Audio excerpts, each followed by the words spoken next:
Das Simracing-Jahr 2022 beginnt mit einem Handbremsentest von Aiolox. Wie sich dieser Handbrake im Härtetest schlägt, das erfahrt ihr in den nächsten Minuten. Legt die Füße hoch und willkommen hier in meinem YouTube-Kanal.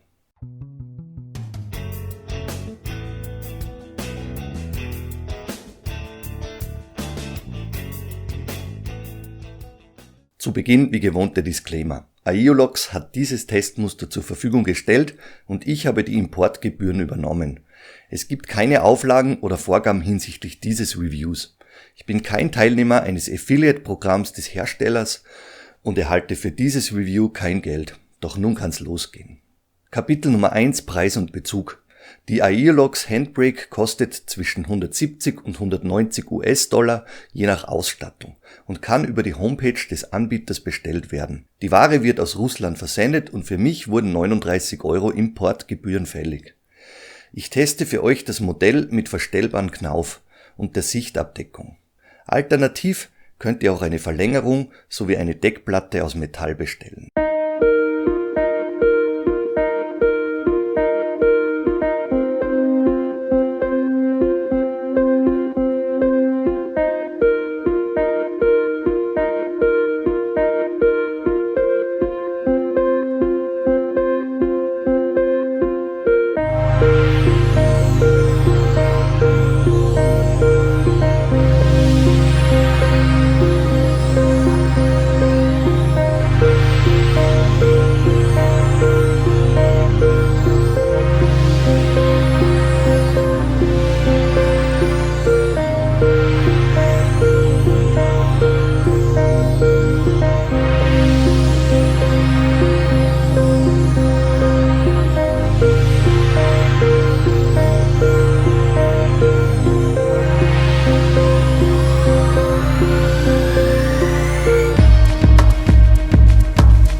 Weiter geht's mit Kapitel Nummer 2, dem Lieferumfang.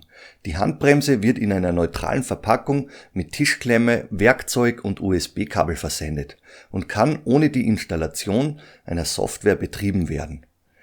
Wenn ihr die Farbe der LED anpassen wollt, dann könnt ihr dafür ein Tool unter dem Link in der Bedienungsanleitung herunterladen. Machen wir weiter mit Kapitel Nummer 3, die Kompatibilität.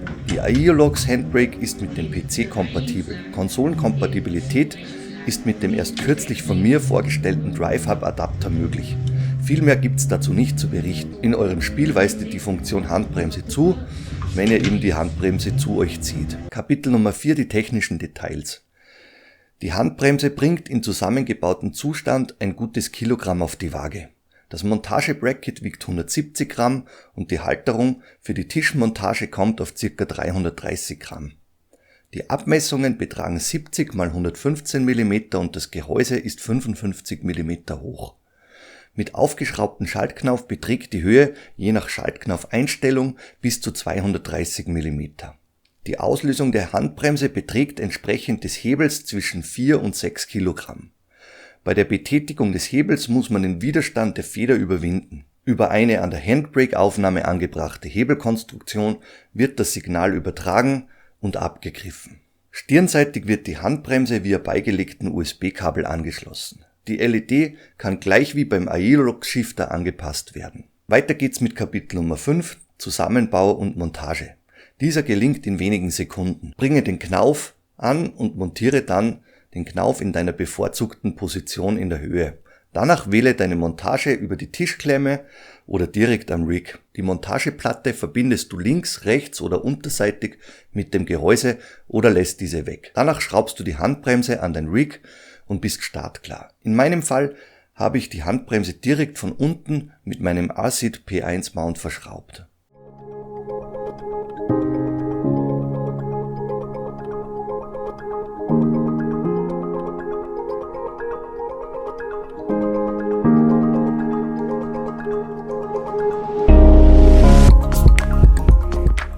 Kapitel Nummer 6: Materialqualität und Verarbeitung. Hier wiederhole ich mich im Prinzip, weil dieses Kapitel dem Aeolox Shifter Review vor ein paar Wochen gleicht. Die Handbremse ist eine Vollmetallkonstruktion mit einem Mix aus Edelstahlprofilen und einem polierten Knauf aus Aluminium. Die Profile der Halteplatte und Tischklemme sind 5 mm und das Gehäuse 3 mm dick. Der Aluknauf weist einen Durchmesser von 28 mm auf und wurde mit 5 Rillen versehen. Oberseitig wird die Handbremse mit einem durchsichtigen Fenster aus Kunststoff oder gegen Aufpreis von $10 mit einer Vollmetallabdeckung ausgeliefert. Alle Kanten wurden sauber entgrattet und passgenau zusammengesetzt. Die Spaltmaße, die sehen vorbildlich aus, und so machen wir weiter mit Kapitel Nummer 7, das ist die Haptik. Der Ersteindruck ist hochmassiv und genauso fühlt sich die Betätigung der Handbremse auch an. In der Mechanik ist kein Spiel auszumachen und die Handbremse geht satt in den Endanschlag. Die Mechanik weist kein seitliches Spiel auf und lässt sich sehr exakt dosieren. Die Tischklemme verdient wiederum ihren Namen und setzt den massiven Eindruck der Handbremse fort. Kapitel Nummer 8, die Optik. Die Aeolox Handbremse springt gleich wie der Shifter sehr kompakt und massiv ins Auge. Das stirnseitige Branding ist unaufdringlich, genauso wie die LED-Beleuchtung. Aeolox unterstreicht mit dem Design einen Understatement-Look, der sehr puristisch rüberkommt. Machen wir weiter mit Kapitel Nummer 9, die Akustik. Das haben wir sehr schnell abgehandelt. Im Einsatz ist die Handbremse unhörbar zu bedienen. Hiermit ist man im Prinzip schlafzimmertauglich unterwegs. Jeder noch so leise Shifter ist deutlich lauter. Weiter geht's mit dem Hauptkapitel Nummer 10, die Rennstreckentests. Auf der Rennstrecke macht die Handbremse einen hochsoliden Eindruck. Die Mechanik und Schaltauslösung ist ohne Kompromisse spielfrei.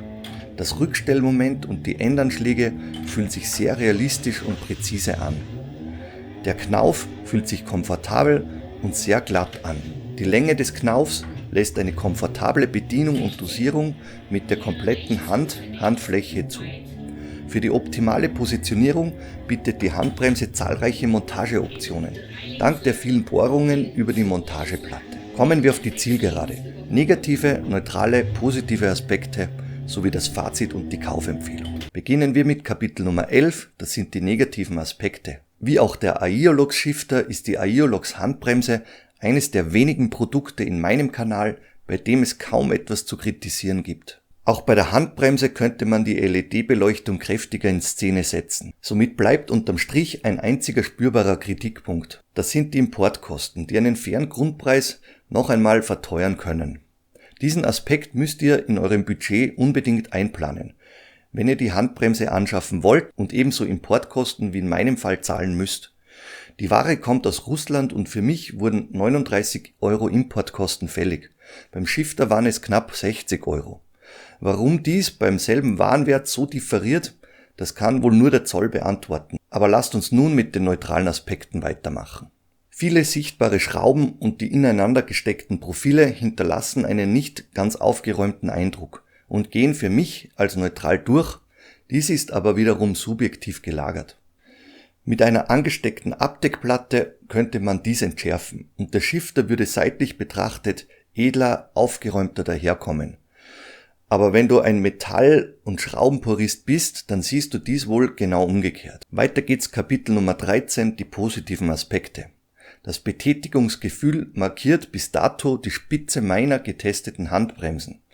Auch hier macht Aeolox alles richtig. Und wenn man die Exaktheit mit anderen Produkten in diesem Preisbereich am Markt vergleicht, dann spürt man, dass diese Handbremse eine Edelperipherie darstellt.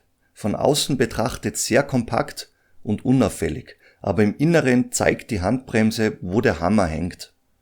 Die Dosierung gelingt perfekt, da die Lager exakt ausgeführt und störendes Spiel ausgeschlossen wurde. Über die Verarbeitungsqualität gibt's nur Gutes zu berichten. Und das lässt sich an den eingesetzten Materialien nachvollziehen.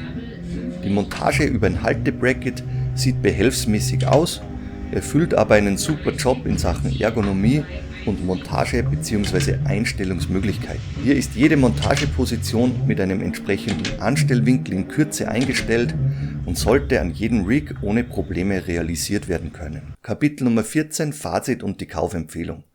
Wenn du auch in Sachen Handbremse ohne Kompromisse unterwegs sein willst und dir die Kosten inklusive möglicher Importsteuern in dein Budget passen, dann kannst du mit dem Aeolox beruhigt zuschlagen.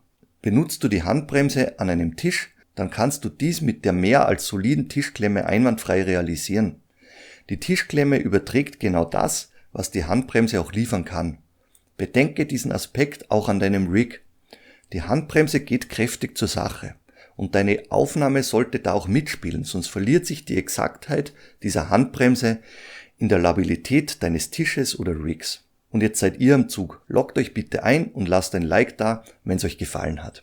Postet in die Kommentare mit rein, was ihr von der hier vorgestellten Aeolox Handbremse haltet. All dies würde mich interessieren, feuerfrei. Weiter geht's mit einem Ausblick. Aus Zeitgründen muss ich das Video vor meinem Urlaub aufnehmen und während ihr dies guckt, hoffe ich, dass ihr gut im 2022er Jahr angekommen seid. Wir haben wieder einiges vor uns und wenn ihr neu dabei seid, dann holt bitte unbedingt unseren Jahresrückblick von vor ein paar Tagen an dieser Stelle nach.